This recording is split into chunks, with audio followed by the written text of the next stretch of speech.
si mbiru ki nga xam ne moo di Adji Sarr ak Ousmane Sonko ma ni kon l'ex patron d'Adji Sarr di ki nga xam ne moo di Ndeye Khady Ndiaye moo daal di biral nag benn ko appel si kanamu li nga xam ne moo di le procureur général sa couple ñu daal tijjuwaat boobu dina xam ne moo di dossier doxoon diggante Ousmane Sonko ak ki nga xam ne moo di Adji Sarr daal di koy atti moom ki nga xam ne moo di Ndeye Khady Ndiaye daal di koy atti lu jëm si wàllu ko débauche si ñaari at yoo xam ne tam da ko waroon tëdd nul n'était li nga xam ne moo di justement boobu de ëmb bi nga xam ni itam defoon na ko tey jii kenn waxatu ko gis na ko daal di yaatal bëgg na daal di setal di xam si boobu dina xam ne moo di dossier suñu ay ponk yi itam gis na la gën a fës bokk na si la réaction bu maître Bamba Cissé ba mu doon daal di joñoog ak ki nga xam ne moo di Babacar Fall ñëwaat na si nu mu gën a yaatoo si boobu dina xam ne moo di dossier jàpp na ni fu mu toll nii nag lii dessiné wu peut-être amul yaakaar que ni boobu di dossier dinañ ko daal di yëkkatiwaat loolu itam des na ko daal di faram-fàcce vu que Adji Sarr génn na réew mi alors Adji génn na réew mi nag ban issue de solution li daal di war a mën a am pour daal tijjiwaat boobu dina xam ne moo di dossier ñeel miro suite buuti suñu ay ponk yi itam si na gën a fës bokk na jëm si mbiru ki nga xam ne moo di Barthélémy Toye Dias ginnaaw ba nga ko daal di wàccee exactement si mairie bu Dakar ki nga xam ne moo di Barth ma ne kon bëggul bàyyi benn yoon fekkee woon na réunion municipale bi nga xam ni itam doo nekk amoon foofu sa diwaanu ko Saly ay xëccoog ñiiroo am si digganteeg ñi nga xam ni itam ñoo di municipal bi parce que la ko waral jàpp neen ñiy jàpp ni Barth wol fee nekk ñiy jàpp ni Barth wol na fee daal di nekk loolu itam dañ ko daal di yaatal itam si nu mu gën a yaatu den daal di taxaw itam jëm sàllu ko finance bi ak tolluwaay fii Sénégal entre autres points qui font l'objet de nos discussions seen émission li nga xam ne moo di le truc de maintenant waaye itam ñaari plainte yi nga xam ni itam moom la Abdoulaye Seydou Sow aussi daal di jot mbokk yi di leen ñaan bu baax a baax ngeen partager like et parvenir live bi ñi nga xam ni itam duñu jot la notification bu YouTube fu seen daal di war a mën a ànd ñun si nga xam ne moo di waxtaan wi si nu mu gën a yaatoo exactement alors donc sans plus tarder du côté de la régie Tafa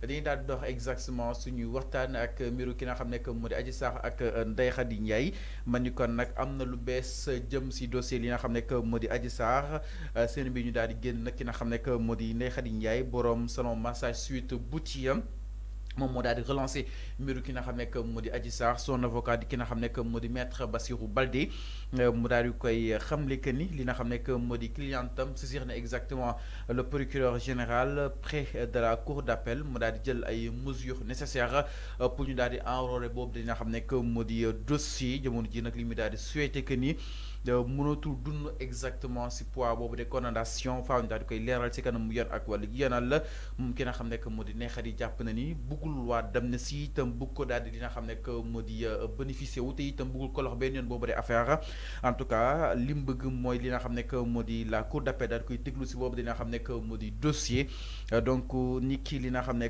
moo di tey jii nag gis ne ñu bëri daal si àddu bokk na si ki nga xam ne moo di ñoom Daouda Mine et consort en tout cas li ñu mën a jàpp mooy la loi dem na si concerné wu mbiru ki nga xam ne moo di Adji Sarr parce qu'elle est antérieure aux événements yi nga xam ni itam amoon na fii si loi d'amnistie bi nga xam ni itam moom la daal di concerné alors avant tout d'abord ki nga xam ne moo di Ndeye Khady Ndiaye tribunal bu grande instance bu Dakar da ko daal di àtte woon mu waroon tëdd 2 ans de prison ferme waaye te mu war a verser benn somme bu daal di toll si 20 millions jëm si ki nga xam ne moo di Adji Sarr alors Ndeye Khady 18 mois après boobu dañu xam ne moo di miir nee na mënatul supporter exactement le poids de cette condamnation comment est-ce que nga daal di analyser ce poids bi nga xam ni itam Ndeye Khady Ndiaye amoon na ko par le biais de son avocat maître Bassirou. Oui, c'est tout à fait normal. Moi, je vois de la cohérence dans ce que Ndeye Khady Ndiaye est en train de faire.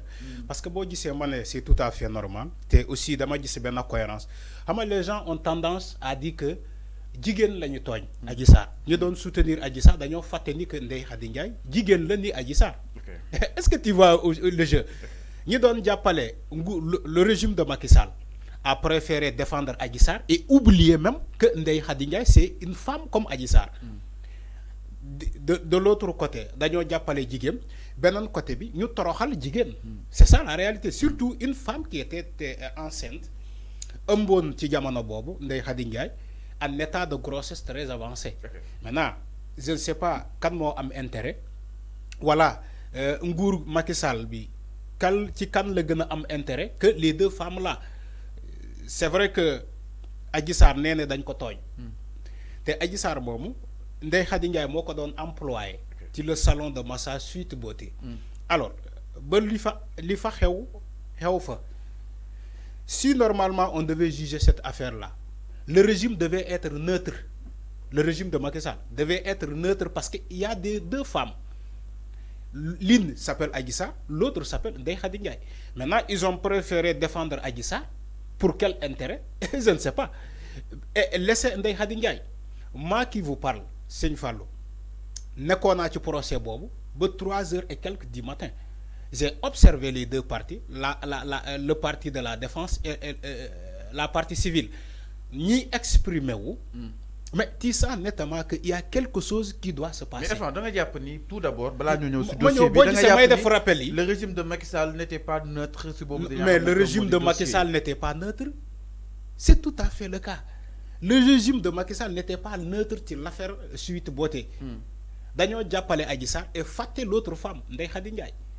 Aujourd'hui, Ndeye Khady Ndiaye qui a été condamné dans cette chambre criminelle, nous attaquons, badane ko ci incitation à la débauche, nous condamnons ko 2 ans de prison assorti d'une amende de 20 millions, pour moi failli intérêt et dommages à Adjissa. Même si tu as le casso. Mais dafa jàpp ni que elle ne peut pas continuer avec ça. Non seulement yakal nañu ko liggéeyam, elle ne peut plus faire autrement. Fépp fu mu romb ñu fàttali ko dossier boobu. Aujourd'hui, pour laver son honneur, moom Ndeye Khady Ndiaye, dama jàpp ni que ce qu'elle a fait, c'est une cohérence. Alors, mais enfin, d'interjecter appel, parce que même si xamal lu mu def nii loi moo ko may, l'article 319 du code de procédure pénale, l'article 319 du code de procédure pénale, monnaie, que pour que nous atte ci chambre criminelle ba daan ko amna droit d'interjecter appel.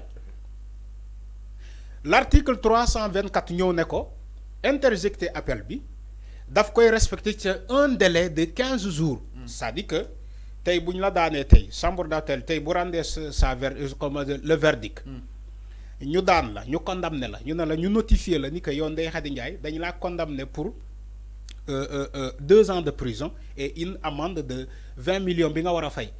À partir de ce moment-là, l'article 324 nee na dañ la may 15 jours, un délai de 15 jours pour interjecter appel. Je crois que lolu yep Ndeye Khady Ndiaye respecté nañu le délai. Via son avocat mom wax nako. L'avocat même de Ndeye Khady Ndiaye wax na ni que ñom ils ont respecté le délai de l'appel. Aujourd'hui, nous avons fait ce dossier-là au niveau du procureur près de la cour d'appel pour nous enrôler le dossier. Mais enrôler le dossier. Bien avant que cela, Sonko peut-être nous attendons par contumace. Oui. Donc, nous avons Ousmane Sonko le contumace. Avant de la cour d'appel, est-ce que les Japonais ont donné un procès sur une grande instance vu que peut-être contumace bi tëb na. Oui, xam nga dossier bi benn dossier la ci ñaari dossier. Écoutez bien, benn dossier ci ñaari dossier. Ndeye Khady Ndiaye lu muy interjecter appel ça ne concerne pas Ousmane Sonko.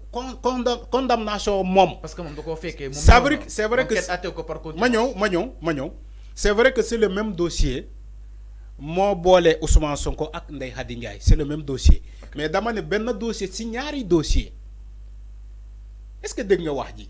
Alors, Ndeye Khady Ndiaye bu interjecter tay appel, ça ne concerne pas Ousmane Sonko. Ousmane Sonko n'a pas été condamné ci affaire bobu. Il faut que ngeen xam ko. Il a été condamné par contumace. Non si. Dédé, il n'a pas été contumace bi effacé na lolu. Seigne bi. Je te parle du droit, je ne te parle pas des sentiments. Yo journaliste, yo sentiment ngay waxé. Dama né Ousmane Sonko n'a pas été condamné. Il a été condamné par contumace. Yoon wax la ni que contumace boko condamné boko jappé ci ben infraction bu bokul moy manam japp nga sa contumace bi nga doon wax da fay annuler dossier bi moy jugement bi da fay nul. Tu es obligé de attewaat dossier Ousmane Sonko moo tax ma ne la ba moment bu ñuy wax ni Ousmane Sonko n'a pas été condamné amul ben condamnation. Xanaa peut-être di nga ma ne bu Mame Mbaye Niang même bu Mame Mbaye Niang bi sax amnistie bi moo ko effacé. Ousmane Sonko n'est pas condamné. Alors, moi, pourquoi dossier bi bokk ci amnistie bi concrètement? Non, dossier bi mënul bokk ci amnistie bi. Ma ñëw dossier bi mënul bokk ci amnistie bi. Parce que amnistie bi selon nu ñuy tëggee loi d'amnistie bi, les motivations que Macky Sall a donné, il a écrit du noir sur blanc. Macky Sall dafa ne affaire yi amone fi ci événement yi moy manam manifestation yi. Des manifestations qui ont à caractère politique moy manam manifestation yi am motivation politique yoyu lañuy amnistier l'amnistie baa ngi sama kër ma bàyyi. su ma xamoon ni que diñ ma de dinaa ko andi. Macky Sall lu mu bind ci la motivation de l'amnistie la loi d'amnistie selon nu mu ko tëggee dafa ne pour des faits qui ont une motivation politique mooy maanaam les manifestations boo xoolee l'affaire Ousmane Sonko Adji Sarr c'est vrai que moom moo déclenché manifestation yi sëñ bi. Mais l'affaire là moo njëkk a jiitu manifestation yi am na wala amul. L'affaire Sweet Beauté moo njëkk a jiitu moo jiitu manifestation yi après la commencé donc affaire boobu mënul bokk ci amnistie bi. bu fekkee Macky Sall ba muy bind amnistie bi dafa dugalaale Sweet Beauté dans ce cas on dira que donc Sweet Beauté bokk na ci amnistie bi mais Macky Sall ba muy dugal amnistie bi bindul ni que Sweet Beauté l'affaire Sweet Beauté dañ koy dugal ci amnistie bi. dafa ne les manifestations qui ont une motivation politique. Yooyu la ñuy dugal ci donc ñu leen jàpp ni Ndeye Khady Ndiaye mbiram mënuñu ko àtte par force de grande instance léegi soit cour d'appel lu ko cour d'appel kese lañ ko mën a àtte mbir Khady Ndiaye parce que moom dafa interjecté appel au niveau de la cour d'appel. Ça nécessite la présence d'Ousmane Sonko. Non ça nécessite pas Ousmane Sonko mën na ñëw comme témoin Ndeye Khady Ndiaye bu ko soxlayee comme témoignage comme l'accusé moom Adji Sarr moom Ndeye Khady Ndiaye la accusé directement ba ñu daan ko ci incitation à la débauche tey Ndeye Khady Ndiaye buñ ko naree jugé waat ci dossier boobu mën na soxla Ousmane Sonko comme un témoin mais Ousmane Sonko bokkul ci dossier boobu moo tax ma ne la benn dossier ci ñaari dossier est-ce que yaa ngi dégg wax ji. benn dossier ci ñaari dossier. 2 ans. Voilà donc Ndeye Khady Ndiaye mën na soxla Ousmane Sonko comme témoin. mu woo ko ne ko mu ne yoon man am naa témoin bu tudd Ousmane Sonko toutefois Ousmane Sonko accepté de venir témoigner. Mais il n'est pas jugé. Alors, Ousmane Sonko dossier bobu à part la. Ok dina ñëw Ousmane Sonko par rapport ak la réaction bu Maître Bamba Cissé bi nga xamni itam defoon na ko donc mi ngi non ki nga xam ne que moo di Ndeye Khady Ndiaye donc nag biral na li nga xam ne que moo di boobu de appel ci kanamu yoon ak wàllu yoonal